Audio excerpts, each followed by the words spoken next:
scared me to death. Like it came here from a different planet. I feel like crying myself. Hi everyone, Natasha Biersik is here, and in this video, I'm not reviewing a fashion doll like I usually do on my channel. This doll is far from fashion. She is a beggar girl, a very pitiful and slightly creepy girl. Actually, I would not even say slightly, but she freaks me out, especially first impression. So let's go ahead and meet her. This baby's name is Little Miss No Name. The little one neither has a name or even a home. She basically has nowhere to go, and her hand is outstretched for a begging handout. Now, this strange doll was produced in 1965 by the Hasbro company. Many doubt the exact date of the doll's release. It's thought that the mold was created in 1965, so it states on the back of her head, and the doll was produced a couple of years later. It is not a fashion doll by any means, but in present day considered to be a collector's item, a vintage doll that's highly sought after by collectors. I found out about this doll from my subscriber named Tomik Kolodina. Thanks a lot. I prefer buying dolls and vintage dolls and packaging, but it was impossible to find this little one in a box, and the price was sky high for a boxed one. Also, off-the-shelf set is usually incomplete. It's hard to find a doll with a teardrop. And that's the quintessential detail of the doll. Her second name is a doll with a tear. I found an auction where the doll came with everything besides the box. I made a single bet, $150, and I now own this doll. The doll had a strong smell after the box opened. Weirdest thing, it would not go away. I think the old aroma is going to stay with her forever, like she was pulled out of a horror movie's basement. And if you think about it, the child that was given this doll back then is now about 60 years old. Wow. But that's not the fact that makes the doll so creepy. It's the way she looks. When I saw the pictures, I thought she looked cute, but when I unpacked her, she really freaked me out. All evening long, when I would enter the room, she was sitting on the couch. I couldn't help but flinch a little bit. There's a very, very creepy beggar sitting on my couch, like she came from a different dimension. But she's slowly growing on me, and by the way, just like the Blythe dolls, it is considered that the artwork by Margaret Keane was the inspiration for the doll's creation. If you haven't seen the movie about Margaret Keane, Big Eyes, I highly recommend it. It's one of my favorite movies, and it's about the artist and her artwork when she's depicted children with large eyes and often crying. And by the way, the director of the movie is Tim Burton, and I found a picture online where he's holding Little Miss No Name. It was heartening to see that the famous director was holding the doll that I own. Also, a little one with no name was built by actress Christina Ricci. Her picture is featured in a makeup artist Kevin Aucoin's book, Face Forward. The doll's hair were rerouted because they are red and curly. As you can already tell here, we have extra pitiful girl. She has no home, so she needs yours. She wants you to buy her, and combined with the box, the feeling of pity was at a maximum. In a box, the doll is standing on a street in the middle of a slushy snowstorm, and it looks like rain at first glance, but the name has tiny snowbanks on letters, Little Miss No Name. She's basically standing almost naked on the street in winter, and that intensifies the tragic situation. With pain behind her eyes, she's looking through the box window into well-fed, privileged life and just begging for help. The side says, "Please love me. Please take me home." And the sign on the front seals the deal. I need someone to love me. I want to learn to play. Please take me home with you and brush my tear away. I feel like crying myself. And the tear, by the way, is not just for lip service. You can take it off the doll's face to make her happy. But my thoughts are, because of her specific facial expression where she is upset like a walking Debbie Downer, she'll still be sad even without a tear. The idea of the doll is transparent. She should elicit a strong feeling of pity from a child in order to be bought, cuddled. It's a contrast with Barbie dolls that were already produced and had everything. But the Little Miss No Name had nothing. Almost seems impossible not to take her home and say no to in a store. Strangely enough, that pity game didn't work, and back then the doll never became a hit. Her production and sales stopped after a short time. Why did it happen? Like I mentioned, first the doll wouldn't turn happy once brought home, but many also found her not to be just sad but ugly, an ugly freak. I read stories online where women share their childhood stories, memories, and one said that she went to the store with a relative that was supposed to buy her the doll, but was instead talking her out of it, asking, "Why did you pick this creepy doll when there are so so many adorable cute dressed dolls. But honestly, even they seem creepy to me. In general, the dolls used to be weird back then. And even Little Miss No Name had friends in sadness back then. They were the Susie Sad Eyes doll with similar large eyes, very sad,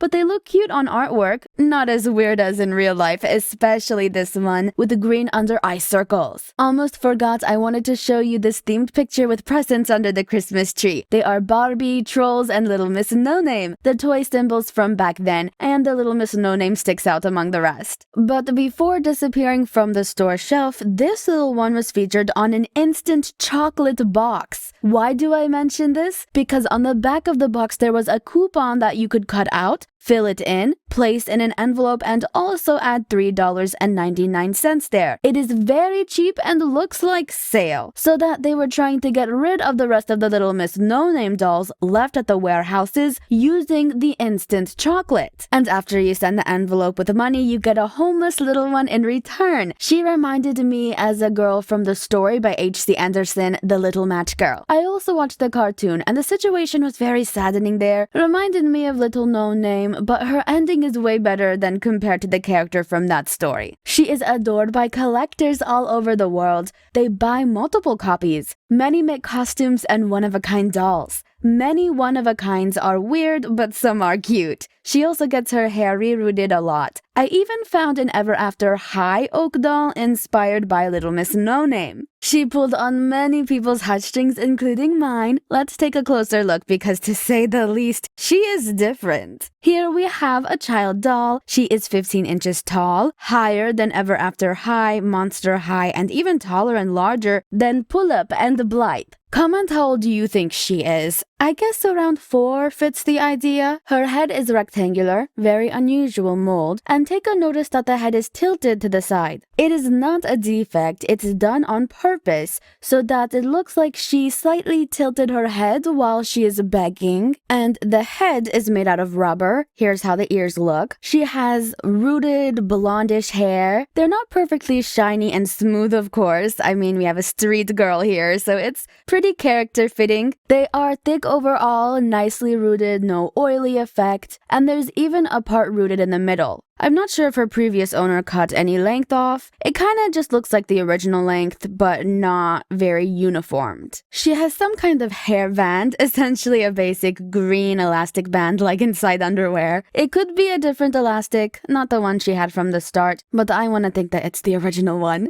The face is a concave shape, very unusual. Check out this mold. Her eyes are so deep set, and they are huge, sometimes compared to the Lori Lemur eyes. The forehead is wide and has tiny arched painted eyebrows. She also has some kind of blue eyeshadows on the lid, but she's a kid on the streets, so it's probably some kind of eye circles from being cold and sick on the street. Take a notice how deep set her eyes are. The shape reminded me of the Blythe doll's eyes without the whites. So the eyes are plastic with reddish-orange irises. And I think due to this unusual eye color, the doll seems creepier than if she would have been with different eyes. But she has a little snub nose, and her lips, they're just an anti-smile, but it's still cute. Also a very cute chin. The lips have a little pink color on the inside. The teardrop is made out of plastic. It is cloudy clear and it does not come off. It's not glued on. You can take it out and brush the tear away from the face. In my case, it's hard to get it out. It wouldn't bulge. I'm pretty sure an impossible task for a child. You see how thick the pin is, that is, you put inside the doll's cheek. If you take it out, there will be a hole left. I'm not gonna mess with it because I'm not sure I'll be able to stick it back in. But it's been a long time. Maybe the rubber has shrunk and I can't get it done. Don't want to risk it, so my no-name is going to keep crying. I did find online that the tears are anchored differently among the no-name dolls. They have different pins. Tear from one doll might not fit another doll. I saw pictures of dolls with no tear. Some only have a small hole under the eye. This doll's dress, if you can call it so, is made out of rough burlap. At the bottom it has 2 fleece patches, one red, one orange. They are imitations because they don't cover any holes. The dress has cut-in-one sleeves, and the fabric around the edges of the sleeves and hemline is not stitched up. This makes the dress very fragile and it disintegrates easily, especially around the hemline. While filming, I'm already losing threads. And considering the doll was played by with kids, some of them have a full fringe at the bottom because of lost threads. But the dress simply wraps around in the back, it's not finished for whatever reason, and is holding on by a pin. We can see the underwear made out of beige-colored cotton. They have no stitching around the edges as well to imitate a worn-out look. And the color looks like a worn out and overwashed fabric. The doll is barefoot. She has no shoes. Basically, that's her outfit and nothing else comes with her. There were rumors that the doll had a coin, a penny included in the set. I've heard it was attached to her hands and it was in the box, but it's a myth. The owner of the doll debunked that myth. There were no coins. She has unusual spatula hands. The palms are large and strangely shaped. My doll has a small flaw. Her thumb on the left hand is stripped. It was specified for this bid item. The seller warned me about it. But the second hand is very unusual. It is turned in such a way that when you lift the doll's arm, she looks like she is begging. Palms up. Let's check out the toes. Overall, they look similar to the fingers. You can see that the nails, finger molds, and the way her feet are,